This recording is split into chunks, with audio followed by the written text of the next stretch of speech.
north and Illinois or not, but it's a long way up there. And it snows a lot, and water freezes over. And there was a young man up there about 14 years old named Kevin Van Dam. And I remember we stood there and he was visiting with me and Larry Nixon. And he looked Larry Nixon right in the eye at about 14, 15 years old and said, "I'm going to be kicking your tail one day." And Larry just kind of laughed at him and said, "I hope you are, young man." And Larry didn't hope that anymore. Well, he did just that. He did just that.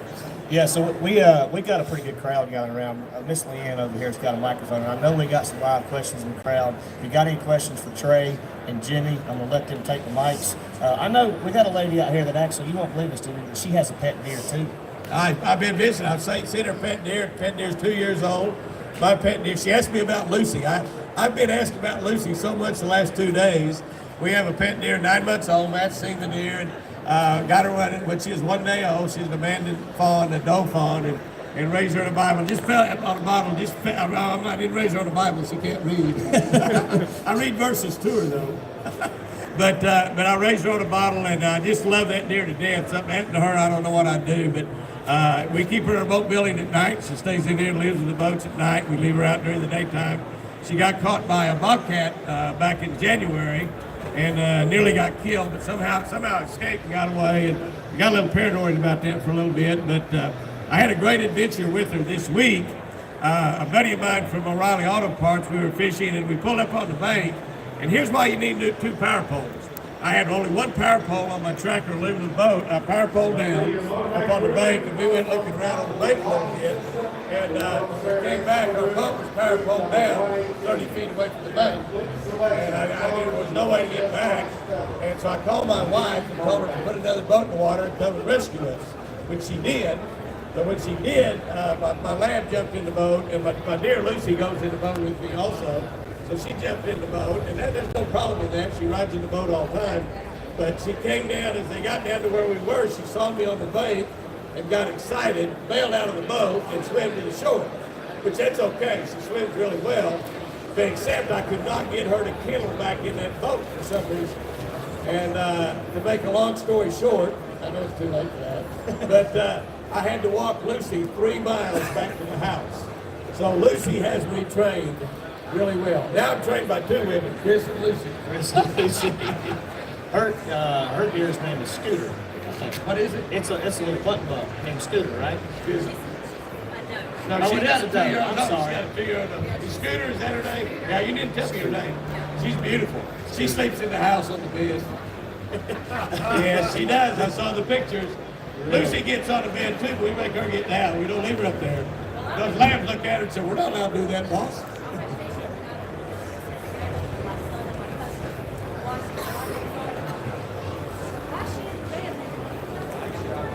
Yeah, that's right. That's right. Those deer, they're worse than they're trying to raise kids for sure. I know we got some questions out here in the crowd. Any questions for Trey and Jimmy? Who's first? I'm going to ask a question to Trey. You got a question? Guys, She'll bring Leanne will bring you the mic. Jimmy, I got one for you.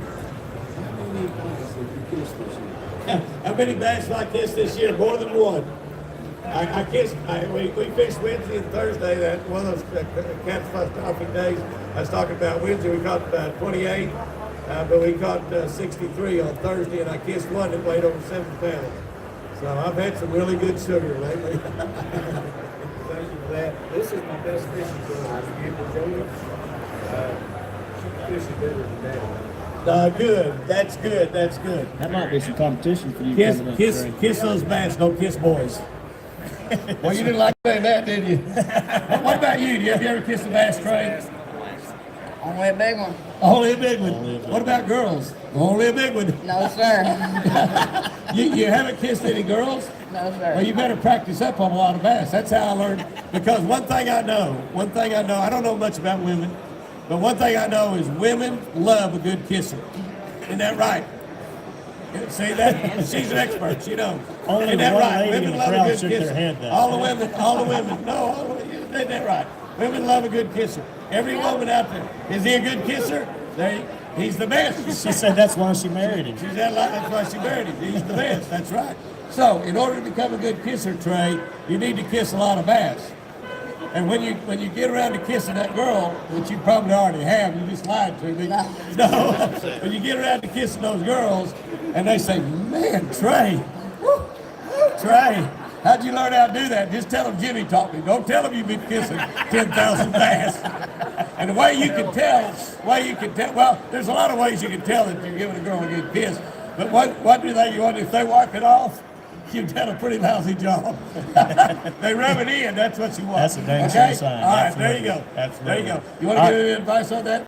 Yeah, I'm good. Matt's got two learned kids. from- I think learned he from knows Jimmy. how. I learned from Jimmy. That's all I He got. learned from Jimmy. That's it. I was going to ask Trey a couple Yeah. questions. I got 2 questions for you, Trey. Yes, sir.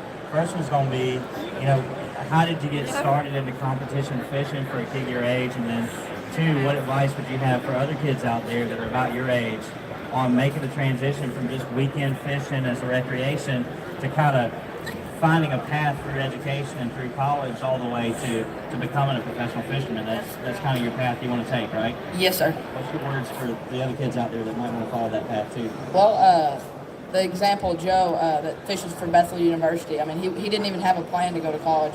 And now fishing opened so many doors for him. And now he's actually got a ride to Scholar and to fish for Bethel University. I mean, doors can open, and it's just a great opportunity. I mean, basketball and baseball is not the only one to get scholarships in. If you just put your head down and try really hard and just keep pushing, you can get scholarships for bass fishing. And a good way to get started is just any local tournaments. Just join a local bass club and just fish weekend tournaments, fish night tournaments that they have during the summer.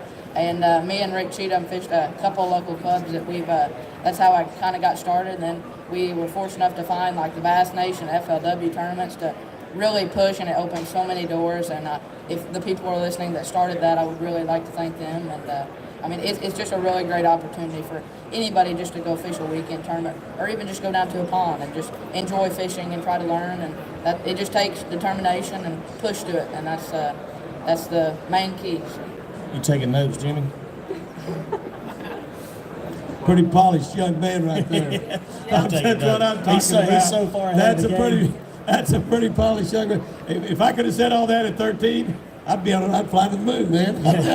That's cool right there. And that's a perfect answer. Yeah, absolutely. And Andy's got another question for you. Yeah, so, you've come so far in such a short amount of time. Well, how do you see your future? Where do you want to go, and what do you want to do?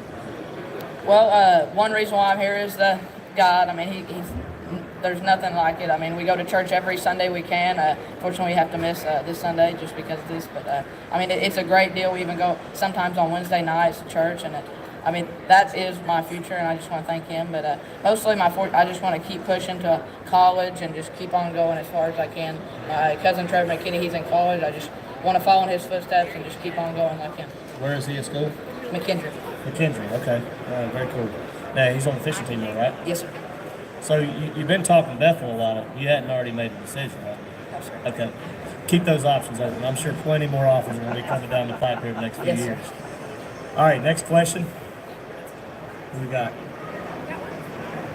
Got one right here. I heard a lot about Jimmy like fish bass, but if you guys had to pick a species of fish to be, what would you pick? You had to pick a species of fish to be. What would it be, Jimmy? Well, it'd be a really big one because the big ones eat the smaller ones, so I'd pick to be a big fish. I think I'd like to be a whale. Yeah, out there, and the least thing I'd like to be is a shrimp. You think about a shrimp, everything, a poor old shrimp. He swims around in the water, and if something tries to eat him, all the fish in the ocean try to eat a shrimp. If he jumps out of the water to get away from the shrimp, the fish, a bird grabs him.